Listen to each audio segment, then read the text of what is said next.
भैया नमस्कार। आपको अवगत करा दें, एक मामला ऐसा चल रहा हो कि जो प्रेजेंट के अंदर खूब उकसारा हो, खूब चर्चाओं का विषय बन रहा हो। आपको अवगत करा दें, झांसी थाना टेरोली के अंतर्गत बंगरा बंगरी के जे हमारे अरविंद कुमार बादल जी बैठे, जे इनके भतीजे बैठे।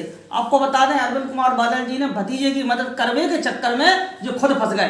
अब इनकी वर्तमान बता दें कि जो ना घट रहा है इनके संग भाई दूसरे पक्ष में बाद ना अरविंद कुमार बादल जी अपने पूरे परिवार को लेकर ग्वालियर के अंदर इलाज करा रहे थे। अपने परिवार को जांचें करा रहे थे। इनके पास बाकायदा रिपोर्ट है अरविंद कुमार बादल जी के पास, और पूरी जांचन की बाकायदा सबूत है। और वास्तव में टेरोली थाना की आंखें मुदी थी का कि वास्तव में इनके बेमतलब को इनको मुकदमा लिखा दो। जो पुलिस का कर रही कहानी कर रही वो आपको खुद मालूम है कि बेमतलब में मुकदमा लिखो जा रहा होगा। अब बात यह है कि अगर हम काउ की मदद करें तो पुलिस हमें मुकदमा लिखा दे कि मदद कर, वो धर्म ही नहीं बचो। अब वास्तव में इनके भतीजे हैं, मदद कहानी करी जाए तो अब ले चला इनके भतीजे से आशीष नाम है इनको तो जानत की आशीष संग का घटना बई थी और कैसे का इनने भी का सूचित करी एप्लीकेशन दई कहीं दी। आशीष भैया नाम जी का हो तो कौन तारीख की घटना थी? घटना 19/4/2022 की थी। अच्छा। हम अपने ही गांव में एक निमंत्रण में खाना खाने गए थे। जहां पर हम खाना खा रहे थे तो भानु प्रताप पटेल और उनके कुछ साथियों ने हमारे साथ मारपीट कर दी। मारपीट का कारण यह है कि हमारे जो ताऊ जी के लड़के हैं वो उनकी ग्राम पंचायत के कार्यों की जांच करा रहे हैं, जिस संदर्भ में वो हमसे दुश्मनी मानते हैं। तो उन्होंने हमारे साथ मारपीट कर दी। मारपीट करने के बाद हम थाने गए। थाने में हमने अपनी रिपोर्ट दर्ज कराई तो रिपोर्ट भी हमारी थाने में 22 दिन बाद दर्ज हुई। 22 दिन बाद? जी, जिस संदर्भ में हमारे मौसा जी ने हमारा पूर्ण सहयोग किया। इसका निष्कर्ष ये निकला कि जिस दिन हमारी रिपोर्ट दर्ज हुई 12/5/2022 में, उसके 5-6 दिन बाद 18 मई में हमारे मौसा जी के पूरे परिवार के ऊपर मुकदमा, हमारे पूरे परिवार के ऊपर मुकदमा लिख दिया गया। ये बात है पूरी। कुल मिला के इनको क्या वो है कि इनके मौसा जी ने मदद करी और उल्टो पुलिस वाले ने इन्हीं के मौसा जी को फंसा रहा। जी। अच्छा, जो बताओ, जो अपने रिपोर्ट लिखाई थी 22 दिन बाद सुनवाई हुई तो उनकी गिरफ्तारी भई क्या नहीं भई? नहीं, कोई गिरफ्तारी नहीं। खुले में घूमते हैं, हथियार लेके भी आते हैं, गांव में घूमते हैं। अच्छा। और 25-30 आदमियों की टोली लेके आते हैं। अच्छा। हाँ, और खुला चैलेंज करते हैं कि हमारा कोई कुछ बिगाड़ नहीं पाएगा। वो है भैया दबंग है क्या? हाँ बिल्कुल दबंग है। समाजवादी पार्टी के नेता हैं। अच्छा। भानु प्रताप पटेल, करण सिंह पटेल और उनके दोनों लड़के। अच्छा। हाँ, कुल मिला के गुंडे ही है। हाँ बिल्कुल गुंडिया ही। फंस गए बादल जी। जी, उन पे तो बेकार में ही मुकदमा लिख दिया गया। अच्छा। हमारे परिवार पे भी लिख दिया। अच्छा। जी है। हाँ चलो बादल जी से जाना। बादल जी महाराज का भाव जो पूरा घटना कैसे का आपको पिस गए बेमतलब में भतीजे की मदद करी आपने, आप बेकार पिस गए और आप बाद में गए थे ग्वालियर। आशीष तिवारी जी ने आपको सब कुछ बता दिया जी। है क्या कि आशीष तिवारी जी ग्राम बंगरा में, ग्राम पंचायत बंगरा बंगरी के बंगरा गांव में शोभाराम विश्वकर्मा के यहाँ खाना खाने के लिए गए। शादी का जो प्रीति भोज होता है उसमें खाना खाने के लिए गए थे। पहले से घात लगाए वहाँ के ग्राम प्रधान भानु प्रताप पटेल और उनके साथियों ने इनके साथ मारपीट कर दी। जिस समय इनके साथ मारपीट हो रही थी लगभग उसी समय हम ओपीडी में ग्वालियर में डायबिटीज विशेषज्ञ डॉक्टर पंकज जैन जी के यहाँ अपना उपचार करा रहे थे।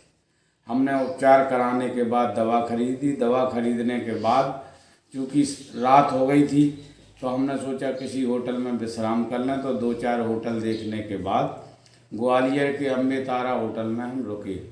जैसे ही वहाँ पहुँचे, एक गिलास पानी पिया, हमारे भतीजे का फ़ोन आया कि चाचा आशीष तिवारी जी की मारपीट हो गई है। तो हमने SHO टेरोली, उस समय मनोज वर्मा जी थे, उनको फ़ोन लगाया कि वर्मा जी आशीष तिवारी के साथ ऐसी ऐसी घटना हो गई है और आप कृपया करके अगर समय हो तो पुलिस भेज दें या आप खुद चले जाएं। इसके बाद हमने बबीना के माननीय श्री राजीव सिंह पारीछा जी विधायक जी को फ़ोन लगाया कि माननीय विधायक जी, हम ग्वालियर में इलाज करा रहे हैं, ऐसी ऐसी घटना हो गई है। समाजवादी पार्टी के लोग आज भी हमारे साथ गुंडाई कर रहे हैं और हमने सोचा कि लापरवाही ना हो जाए पुलिस की, इसलिए मैंने विधायक जी को फ़ोन लगा दिया। माननीय विधायक जी ने SHO टेरोली को फ़ोन लगाया और फिर उसके बाद उन्होंने हमें फ़ोन लगाया कि बादल जी चिंता मत करो, पुलिस पहुंचने वाली है। एसएचओ मनोज वर्मा मौके पर पहुंचे। उन्होंने सांत्वना दी, आशीष से कहा कि आप थाने आइए, इनके खिलाफ मुकदमा लिखा जाएगा। ये लोग अपने परिवार के साथ थाने पहुंचे। थाने में मेडिकल परीक्षण के लिए गुरसराय के लिए रेफर कर दिया। गुरसराय में इन लोगों ने मेडिकल कराया। मेडिकल कराने के बाद रिपोर्ट देने के बाद गांव आ गए। लेकिन हुआ क्या, 19 तारीख की घटना है। दूसरे तीसरे दिन उन्होंने एसएचओ मनोज वर्मा से साठगांठ करके और 4 लोगों के नाम दर्ज जिन्होंने प्रार्थना पत्र दिया था, केवल एक नाम 151 और 107/16 में पंजीकृत करके बकाया मामला रफा दफा कर दिया। 21 तारीख को श्री मनोज वर्मा का स्थानांतरण हो गया।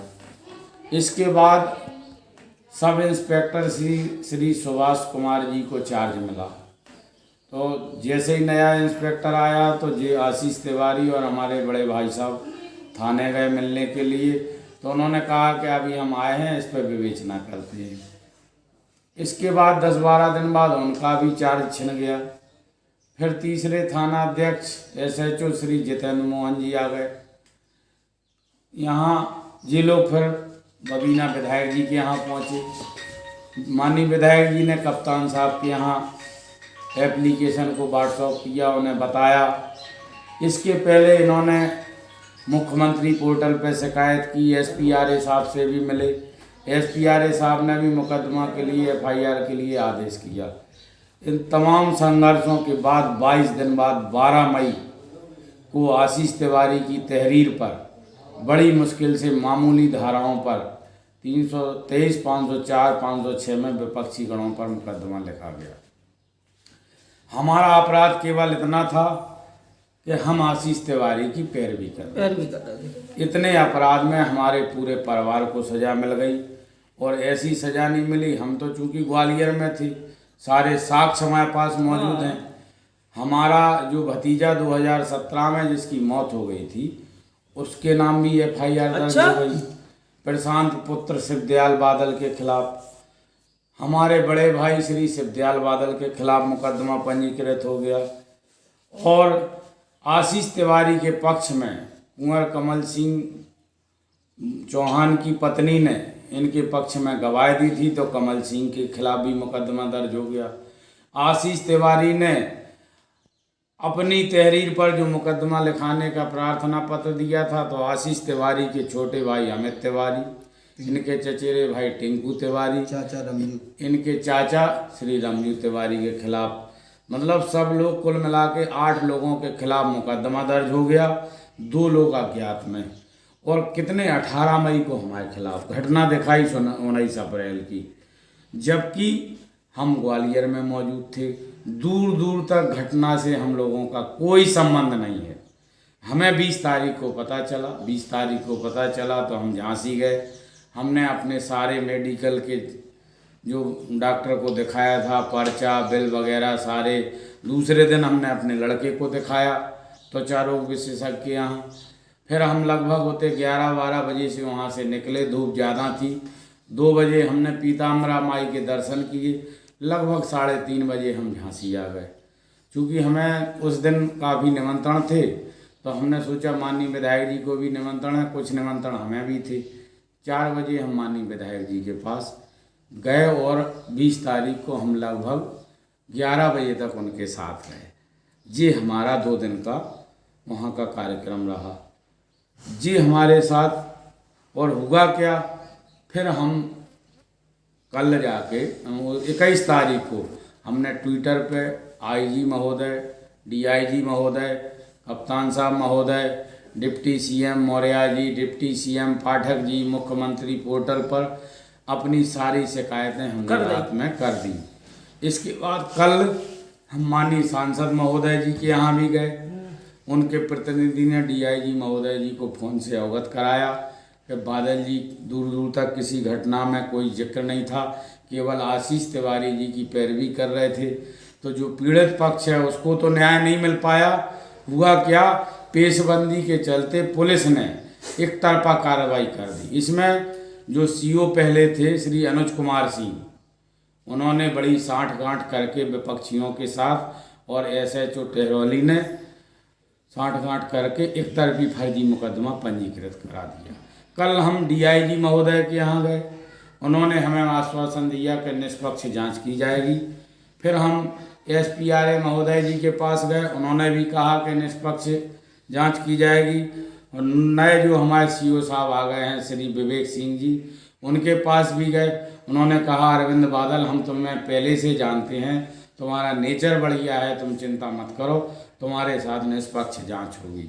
अधिकारियों ने हमें निष्पक्ष जांच का आश्वासन दिया है। इसलिए हम चूँकि हम कोई राजनीति नहीं कर रहे हैं, हमारी जो पीड़ा है इसलिए कि हमारे साथ आज ये होगा, निचले स्तर पर पुलिस भ्रष्टाचार में लिप्त है, दूसरे पक्ष से बिना विवेचना किए हुए मुकदमा लिख दिया जाता है।